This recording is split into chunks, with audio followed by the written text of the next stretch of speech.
It makes all of us a better person. We take ourselves out of ourselves. I mean, not just a better person for ourselves, but a better person for our community. We're actively listening without judgment. That's huge.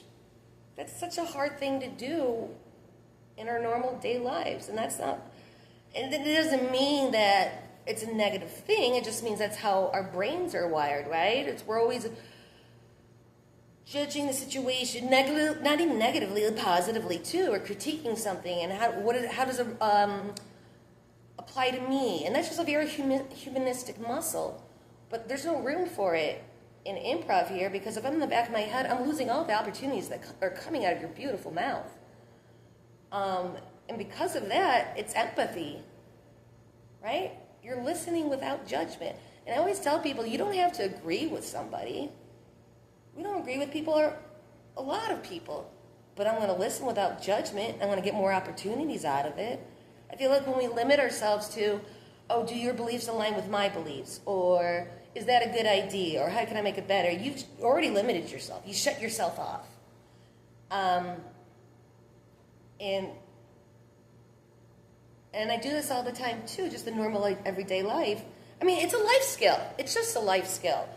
Whether you want to bring it to your workplace or to your friends or to your intimate relationships, when you listen without judgment, you're learning. Right? I do it all the time, like out here on the street sometimes when someone's having a bad day or they're screaming or upset. I just listen. I don't try to fix it. People need to be heard. And we try to ignore some of these people, because we don't want it to affect our lives. This is a community. You're being affected whether you like it or not. And the more you give yourself to the people in your community, the better you are, the better they are, the better this place is. I feel like that's why negativity and toxicity comes so much, because we're just so involved with ourselves. And sometimes it drives me crazy because I don't understand people that just think about themselves, which I get it. I mean, I do that too.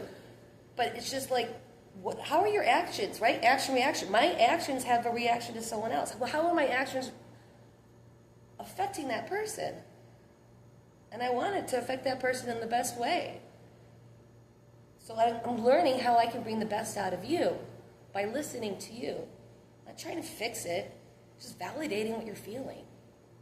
And I guess these days it sounds so ignorant, but why can't it be like that for everyone? But one person at a time, right? And that's why I love improv. This is why I do it. I mean, it's a losing money business. I think improv allows you to acknowledge your choices, where we're so passively going through our days because there's so much going on. Where improv slows you down and kind of like, if you choose to, reflect on the choices that you're making. And the choices, when I'm very true to myself in improv, because I'm just being Colleen in the moment, I'm starting to see how I'm making choices on stage, and like, oh, these choices I'm also making in my daily life. So it's allowed me to be conscious of that support I bring into improv, and bring that, also be like, oh yeah, carry that with you wherever you go. I love it. I love to play. I've always loved to play.